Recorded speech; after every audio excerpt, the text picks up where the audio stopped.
जय हिंद साथियों, नमस्कार, नमस्ते। आप सभी साथियों का जीके क्लासेज में हार्दिक स्वागत है। तो जल्दी से सभी साथी क्लास को लाइक कर देंगे और जितना हो सके उतना शेयर कर देंगे, और जो भी साथी चैनल पे नए हैं वो चैनल को सब्सक्राइब कर देंगे। तो साथियों, अगर आप यूपी टेट, सी टेट या फिर अन्य किसी भी प्रतियोगी परीक्षा की तैयारी कर रहे हैं तो इस क्लास को ज़रूर देखिए। ये क्लास आपके लिए काफ़ी महत्वपूर्ण क्लास होने वाली है। इस क्लास में हम लोग बात कर रहे हैं हिंदी वर्णमाला के बारे में, और आज हम व्यंजन के बारे में बात कर रहे हैं। इससे पहले की 2 क्लासें आपके चैनल पे अपलोड कर दिया गया है, आप वहाँ से देखिए। और हिंदी को विस्तार से हम लोग डिटेल में बात कर रहे हैं, एक एक पॉइंट को अच्छे से समझ रहे हैं। तो इस क्लास को मिस मत कीजिए, क्लास को ज़रूर देखिए। चलिए बात करते हैं आज की इस क्लास की। तो हिंदी वर्णमाला व्यंजन की यह तीसरी क्लास है, और इस क्लास में हम लोग बात करने वाले हैं अल्प प्राण व्यंजन के बारे में, महाप्राण व्यंजन के बारे में। इससे पहले की क्लास में हमने व्यंजन के बारे में बात किया, व्यंजन क्या होते हैं, व्यंजन के प्रकारों के बारे में बात किया, और उसमें हमने पहला जो व्यंजन है स्पर्श व्यंजन, उसके बारे में बात किया था। आज की इस क्लास में हम स्पर्श व्यंजन को और आगे बात करेंगे कि स्पर्श व्यंजन में महाप्राण क्या होता है, अल्प प्राण क्या होता है, और नासिकीय व्यंजन क्या होता है।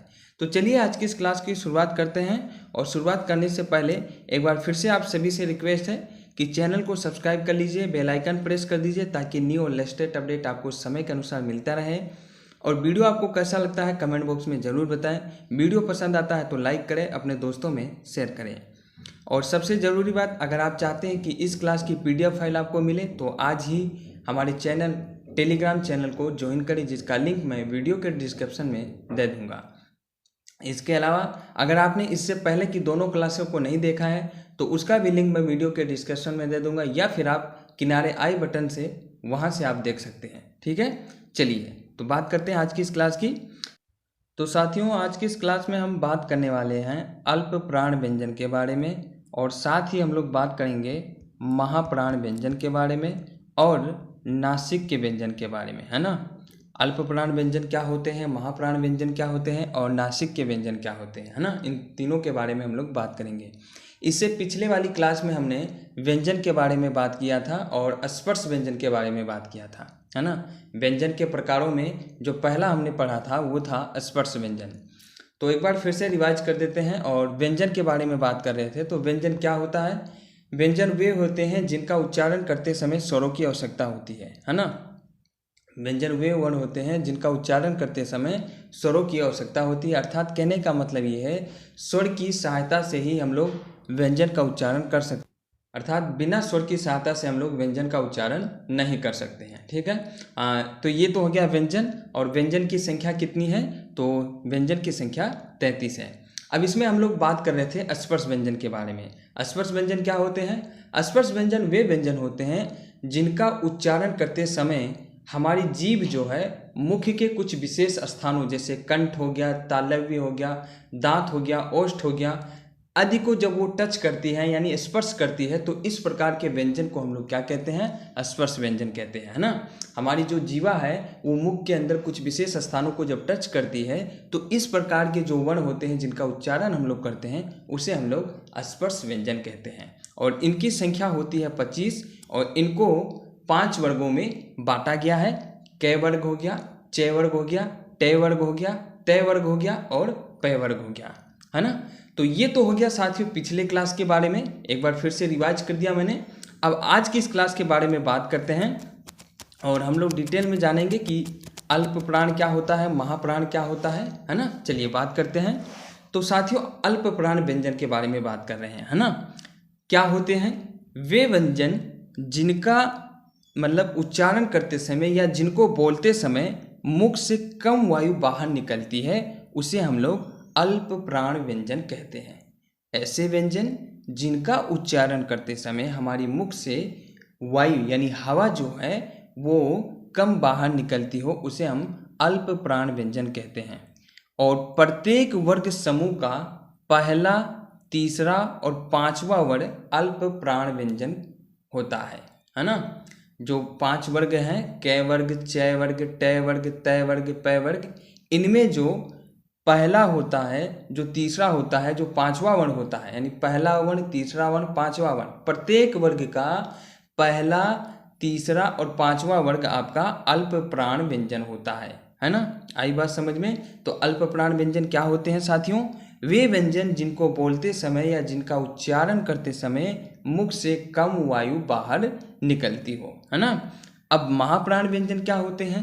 तो वे व्यंजन जिनको बोलते समय मुख से अधिक वायु बाहर निकलती है उसे हम लोग महाप्राण व्यंजन कहते हैं, है ना। और प्रत्येक वर्ग का यानी जो प्रत्येक वर्ग समूह है आपका, उसमें दूसरा, चौथा और सभी उष्म व्यंजन के बारे में भी हम लोग आगे पढ़ेंगे। तो प्रत्येक वर्ग का दूसरा और चौथा और साथ ही उष्म व्यंजन आपके महाप्राण होते हैं, है ना। तो महाप्राण के उदाहरण क्या होंगे? प्रत्येक वर्ग का दूसरा, चौथा व्यंजन और उष्म व्यंजन, ये सभी क्या होते हैं? महाप्राण व्यंजन होते हैं। महाप्राण व्यंजन क्या होते हैं? ऐसे व्यंजन जिनको बोलते समय मुख से अधिक वायु बाहर निकले, है ना, उसे हम लोग महाप्राण व्यंजन कहते हैं। आगे भी लोग हम डिटेल में पढ़ेंगे, इसके उदाहरणों के बारे में भी बात करेंगे, है ना। अब इसके अलावा है आपका नासिक्य व्यंजन। नासिक्य व्यंजन क्या होता है? तो वे व्यंजन जिनको बोलते समय मुख से वायु निकलने में रुकावट हो, मतलब ये कि हमारे मुख से वायु ना निकले परंतु नासिकाओं मतलब जो नाक की दोनों नली है अर्थात दोनों जो छेद हैं, इससे जब वायु निकले यानी इससे जब वायु को निकलने की छूट हो तो इस प्रकार के व्यंजन को हम लोग नासिक्य व्यंजन कहते हैं। क्या कहते हैं? नासिक्य व्यंजन कहते हैं। वे व्यंजन जिनको बोलते समय मुख से वायु ना निकले लेकिन नासिकाओं यानी दोनों नाकों की जो छेद हैं, जो नलियां हैं, इनसे जब वायु बाहर निकलती है तो इस प्रकार के व्यंजन को हम लोग नासिक्य व्यंजन कहते हैं। जैसे हो गया अण, इया, रै, न और मैं, ये आपके क्या हो गए? ये नासिक्य व्यंजन के उदाहरण हैं, है ना। तो आई होप साथियों आपको समझ में आया होगा अल्प प्राण व्यंजन क्या है, महाप्राण व्यंजन क्या है और नासिक्य व्यंजन क्या है ना। चलिए अब आगे हम लोग बात करते हैं नासिक्य व्यंजन, अल्प प्राण व्यंजन और महाप्राण व्यंजन। इन सभी को हम लोग अब वर्गीकृत करते हैं और जो हमारे 25 स्पर्श व्यंजन हैं उनमें इनको पहचानते हैं कि क्या हमारा अल्प प्राण है, कौन सा हमारा महाप्राण है और कौन सा हमारा नासिक्य व्यंजन है। तो साथियों आप जैसा कि पिछली क्लास में मैंने आपको बताया था कि स्पर्श व्यंजन को 5 बराबर वर्गों में बांटा गया है, जिसे हम लोग क वर्ग, च वर्ग, ट वर्ग और त वर्ग और प वर्ग कहते हैं। और इसमें प्रत्येक वर्ग समूह में 5-5 वर्ग स्थित होता है, अर्थात स्पर्श व्यंजन की कुल संख्या 25 होती है। और इस आधार पे स्पर्श व्यंजन को हम लोग वर्गीय व्यंजन भी कहते हैं। तो अब यहाँ पे हम बात कर रहे हैं अल्प प्राण, महाप्राण और नासिक्य व्यंजन के बारे में। तो जैसे मैंने अभी आपको बताया कि प्रत्येक वर्ग समूह का पहला, तीसरा और पांचवा वर्ग क्या होता है आपका? ये अल्प प्राण होता है ना। अब आप यहाँ पे देख रहे होंगे नासिक्य व्यंजन भी आपका अल्प प्राण होता है ना। इसके बारे में हम लोग आगे डिटेल में बात करेंगे। तो क वर्ग में आपका के जो है ये अल्प प्राण है, ग जो है आपका ये भी अल्प प्राण है और अण जो आपका है ये भी अल्प प्राण है और ये नासिक्य व्यंजन भी है। तो प्रत्येक वर्ग का पहला, तीसरा और पांचवा वर्ग आपका क्या है? अल्प प्राण है। और प्रत्येक वर्ग का दूसरा और चौथा आपका महाप्राण व्यंजन है। आई बात समझ में आपको? तो हम लोग सभी वर्गों के बारे में बात कर लेते हैं, है ना।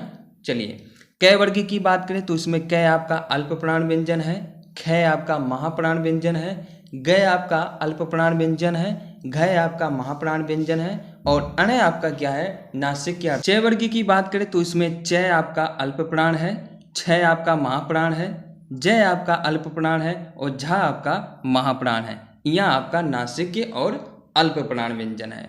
ट वर्ग की बात करें तो ट आपका अल्प प्राण है, ठ आपका महाप्राण है, ड आपका अल्प प्राण है, ढ आपका महाप्राण है और अण आपका नासिक्य व्यंजन भी है और अल्प प्राण है।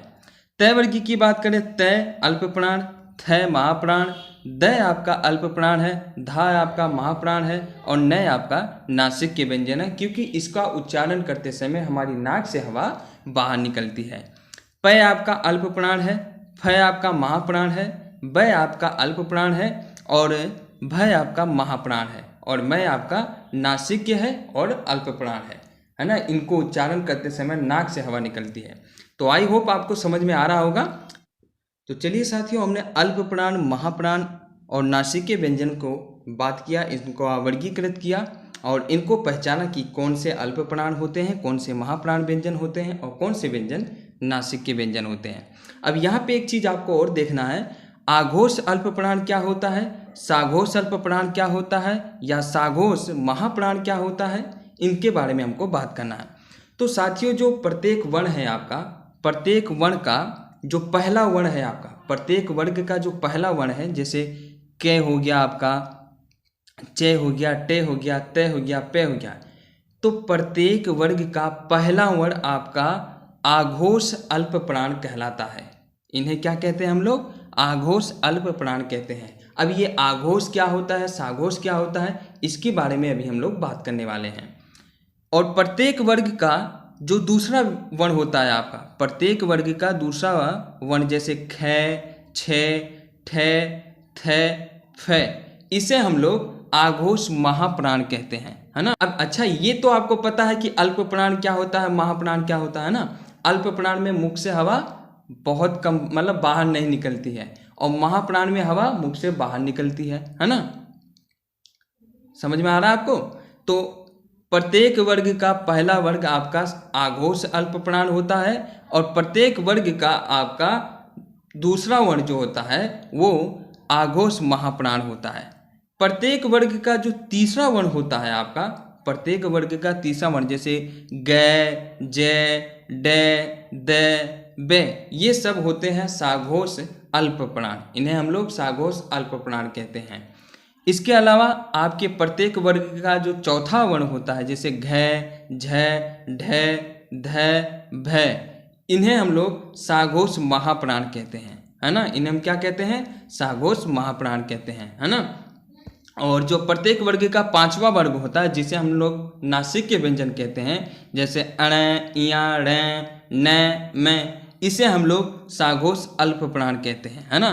तो प्रत्येक वर्ग का तीसरा आपका साघोष अल्पप्राण कहलाता है, प्रत्येक वर्ग का चौथा वर्ण आपका साघोष महाप्राण कहलाता है, और प्रत्येक वर्ग का आपका पांचवा वर्ण साघोष अल्पप्राण कहलाता है, और प्रत्येक वर्ग का पहला वर्ण आपका आघोष अल्पप्राण कहलाता है, और प्रत्येक वर्ग का दूसरा वर्ण आपका आघोष महाप्राण कहलाता है।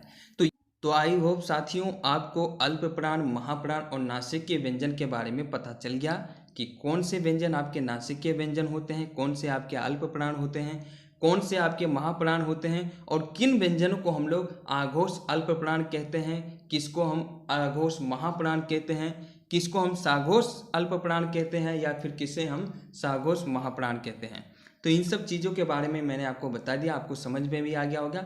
अब यहाँ पे आपके दिमाग में चल रहा होगा कि साघोष क्या है, आघोष क्या है ना। तो इसके बारे में हम लोग चलिए बात कर लेते हैं, आपका सभी डाउट जो है वो दूर हो जाएगा। तो सबसे पहले आघोष या साघोष की बात करें, उससे पहले हम घोष के बारे में बात करते हैं कि घोष क्या होता है। तो साथियों, ध्वनि के उच्चारण में स्वर तंत्रियों में कंपन की प्रक्रिया होती है। जब हम किसी वर्ण का उच्चारण करते हैं, है ना, वर्ण की सबसे छोटी इकाई क्या होती है? ध्वनि, और इस ध्वनि को ही हम लोग वर्ण कहते हैं। तो जब किसी वर्ण का हम उच्चारण करते हैं साथियों, तो हमारी जो स्वर तंत्रियां होती है उसमें कंपन की प्रक्रिया होती है, यानी कंपन होता है। इस कंपन के कारण वर्ण के उच्चारण के साथ जो तरंग वायु के साथ बाहर आती है उसे हम लोग घोष कहते हैं। क्या कहते हैं साथियों? घोष कहते हैं। तो इस कंपन के कारण वर्ण के उच्चारण के साथ जो तरंग वायु के साथ हमारे मुख से बाहर आती है उसे हम लोग घोष कहते हैं। और इस आधार पे वर्णों को दो भागों में विभाजित किया गया है, यानी वर्णों को हम लोग दो भागों में विभाजित किए हैं, घोष को दो भागों में विभाजित किए हैं। एक तो होता है साघोष और एक होता है आघोष। एक क्या होता है? साघोष, और एक होता है आघोष। तो ऐसे वर्ण जिनका उच्चारण करते समय, है ना, ध्वनि का उच्चारण करते समय जब हमारे स्वर तंत्रियों में कंपन होता है तो उस कंपन के साथ में वायु के साथ में जो तरंग बाहर आती है उसको हम लोग घोष कहते हैं। और घोष आपके दो प्रकार के होते हैं, साघोष और आघोष। आई होप आपको इतना समझ में आ गया होगा।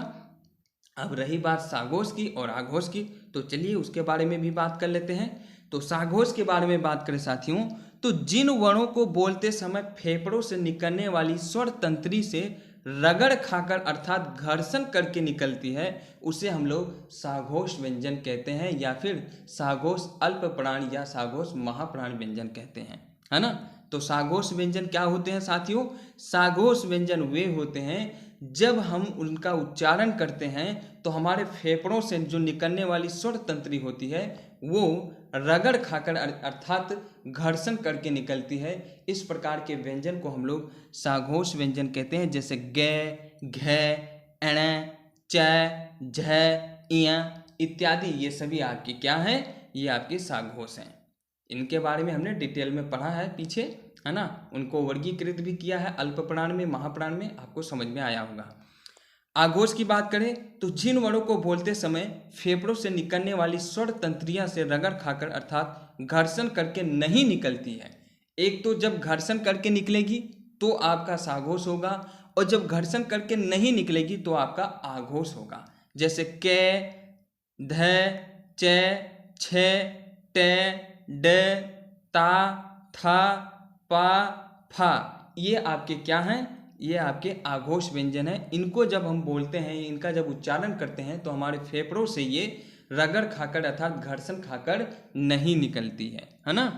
और ऐसे जिनका उच्चारण करते समय हमारे फेफड़ों से रगड़ खाकर यानी घर्षण खाकर निकलती उसे साघोष, और जो नहीं खा के निकलती उसे आघोष कहते हैं।